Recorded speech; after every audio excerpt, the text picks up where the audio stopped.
Inilah kisah lelaki yang dipanggil Syekh oleh Rasulullah. Abu Ishaq Ibrahim bin Ali bin Yusuf Al-Fairuzabadi Asy-Syafi'i adalah seorang ulama besar yang hidup pada abad ke-11 Masehi.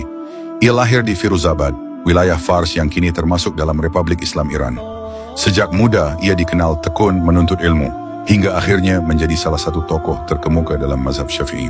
Pada masa kejayaannya, ia diangkat menjadi pengajar di Sekolah Nizamiyah Baghdad, salah satu pusat keilmuan Islam terbesar di dunia saat itu.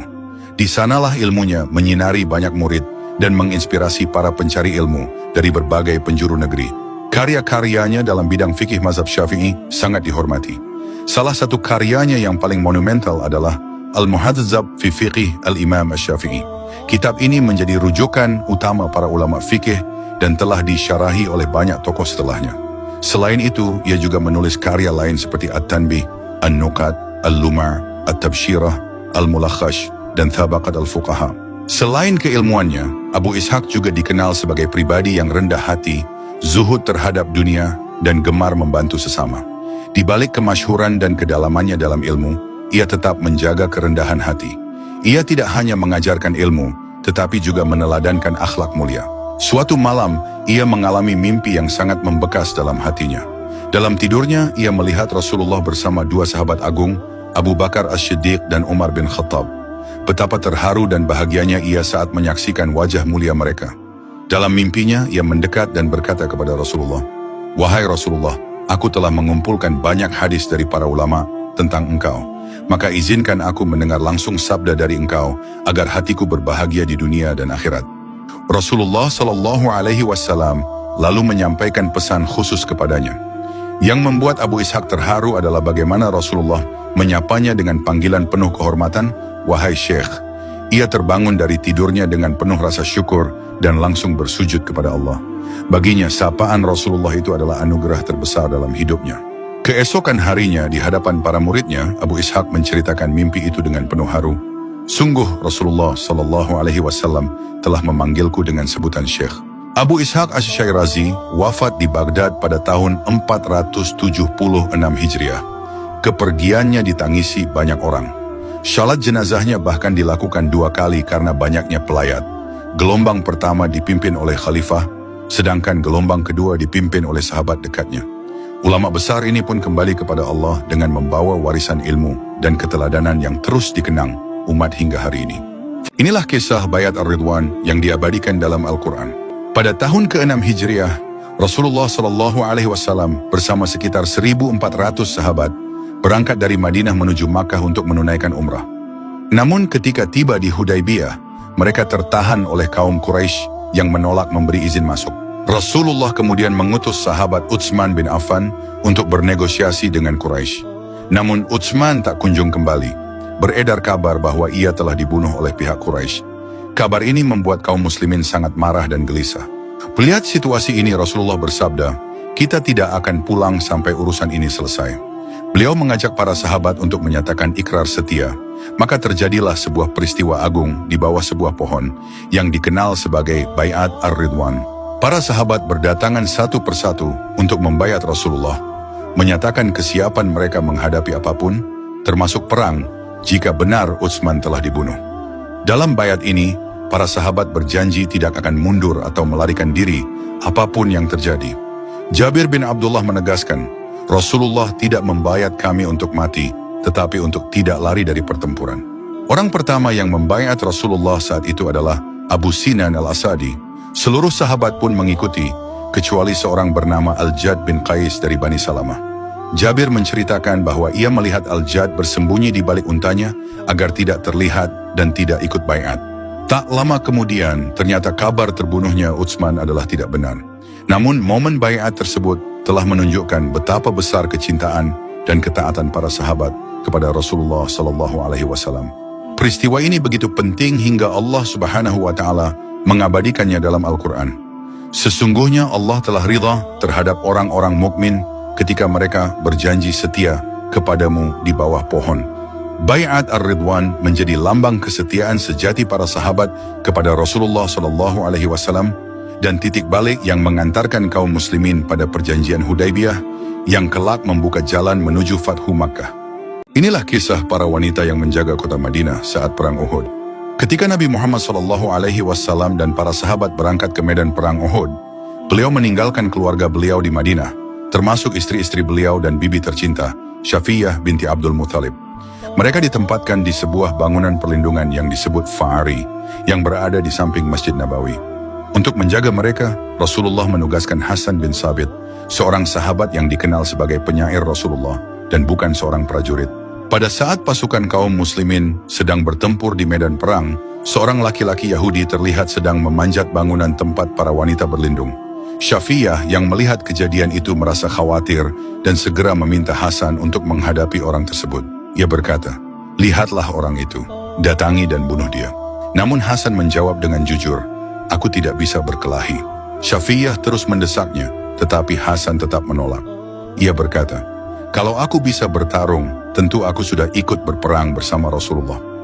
Melihat keadaan genting dan tidak ingin mengambil risiko, Syafiyah pun berkata, "Kalau begitu, ikatkan pedang ini di tanganku, dan aku tidak akan mendesakmu lagi."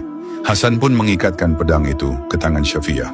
Dengan keberanian yang luar biasa, Syafiyah mendekati pria Yahudi itu dan berhasil membunuhnya. Ketika orang-orang Yahudi melihat salah satu dari mereka terbunuh saat mengintai, mereka pun menjadi takut.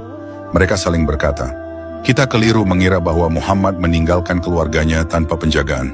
Sepulangnya Rasulullah dari perang Uhud, Syafiyah menceritakan peristiwa tersebut kepada beliau. Rasulullah mendengarkan dengan seksama, lalu tertawa hingga terlihat gigi depannya. Syafiyah berkata bahwa beliau belum pernah melihat keponakannya itu tertawa sekeras itu sebelumnya. Rasulullah begitu bangga akan keberanian bibinya. Syafiyah binti Abdul Muthalib adalah wanita pertama dalam sejarah Islam yang membunuh musuh demi melindungi kaum muslimin. Ia adalah bibi Rasulullah SAW, saudara kandung Hamzah bin Abdul Muthalib yang dijuluki Singa Allah. Ia juga merupakan ibu dari sahabat agung Zubair bin Awam. Syafiyah tumbuh di rumah Abdul Muthalib, seorang pemimpin Quraisy yang terpandang. Ia dikenal sebagai wanita yang sabar, pemberani, dan juga seorang penyair ulung. Kisahnya menjadi bukti bahwa perempuan juga memiliki peran penting dalam perjuangan menegakkan agama Allah. Beginilah dua cara malaikat mencabut nyawa manusia. Malaikat maut memiliki tugas yang tak bisa ditunda, yaitu mencabut nyawa setiap makhluk yang bernyawa. Dalam menjalankan tugasnya, ada dua cara yang digunakan oleh malaikat maut, sesuai dengan kondisi jiwa manusia saat ajal menjemput. Cara yang pertama adalah dengan lembut dan penuh ketenangan. Ini terjadi ketika roh manusia yang dicabut adalah jiwa yang tenang, yaitu mereka yang hidupnya dipenuhi keimanan dan ketakwaan kepada Allah. Jiwa-jiwa seperti ini menyambut kematian bukan dengan ketakutan, melainkan dengan keridhaan. Dalam Al-Quran, Allah Subhanahu wa Ta'ala berfirman, "Wahai jiwa yang tenang, kembalilah kepada Tuhanmu dengan hati yang ridha dan diridhai. Masuklah ke dalam golongan hamba-hambaku dan masuklah ke dalam surgaku." Sebaliknya, cara yang kedua dilakukan dengan keras dan menyakitkan. Ini terjadi ketika malaikat maut mencabut roh orang-orang yang kafir, durhaka, atau zalim semasa hidupnya. Dalam kondisi ini, kematian datang dalam bentuk yang menakutkan, penuh penderitaan dan tanpa belas kasih. Al-Quran menggambarkan momen ini dengan sangat jelas.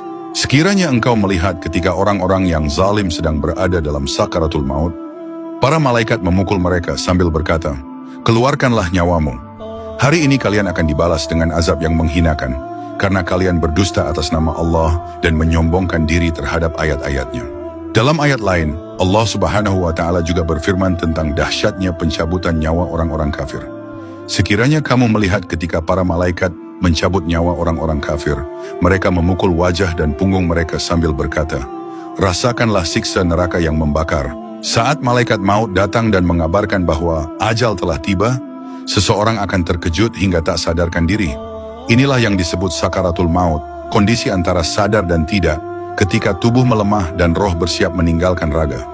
Sakaratul maut adalah fase akhir dari kehidupan di dunia dan awal dari kehidupan di alam kubur. Maut adalah kepastian. Setiap makhluk yang bernyawa pasti akan mati. Ketika nyawa mencapai kerongkongan, manusia menyaksikan sekejap kilas balik amal hidupnya. Setelah itu, ia masuk ke alam barzakh, sebuah dunia penantian, dan tak mungkin kembali ke dunia ini. Inilah kisah sahabat Rasulullah SAW yang menjadi saksi terwujudnya nubuat. Suraqah bin Malik adalah salah satu sahabat Nabi Muhammad SAW yang memeluk Islam belakangan. Ia tidak mengalami masa-masa penyiksaan berat dari kaum Quraisy seperti sebagian sahabat lain di awal dakwah di Makkah. Namun, ada satu peristiwa penting dalam hidupnya yang tak pernah ia lupakan. Dahulu sebelum masuk Islam, Surakah pernah berniat membunuh Rasulullah. Saat itu Rasulullah sedang hijrah bersama Abu Bakar As-Siddiq.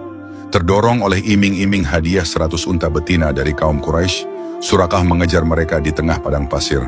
Ia mengira bisa menangkap Rasulullah, hidup atau mati. Namun saat mendekat, kudanya terjatuh tiba-tiba. Ia terpental ke pasir seolah-olah menabrak tembok yang tak terlihat. Ketika itu, Rasulullah justru menghampirinya dan tersenyum, lalu mengulurkan tangan untuk membantunya bangkit. Meski terkesan Surakah masih tergoda hadiah Quraisy, ia mencoba lagi. Tapi kuda itu kembali rebah. Hal ini terjadi hingga 3 kali, membuatnya menyerah. Dalam kondisi genting itu, Surakah berkata, "Aku berjanji tidak akan mengganggu Tuan lagi.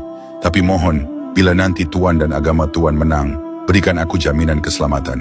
Rasulullah meminta Abu Bakar menuliskan jaminan itu di atas tulang.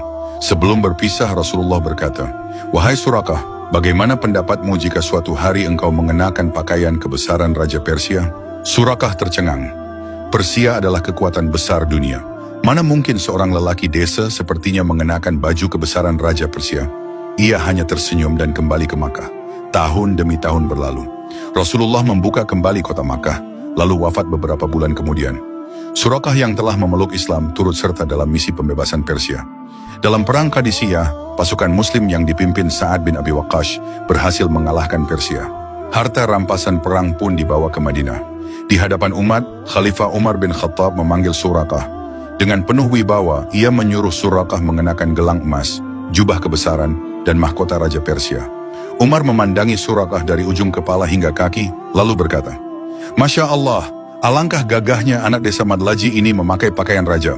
Mendengar itu, Surakah tak kuasa menahan tangis. Ia teringat nubuat Rasulullah di tengah gurun puluhan tahun lalu. Dengan air mata bercucuran, ia berkata, "Demi Allah, kekasihku tidak pernah berbohong. Kekasihku tidak pernah berbohong."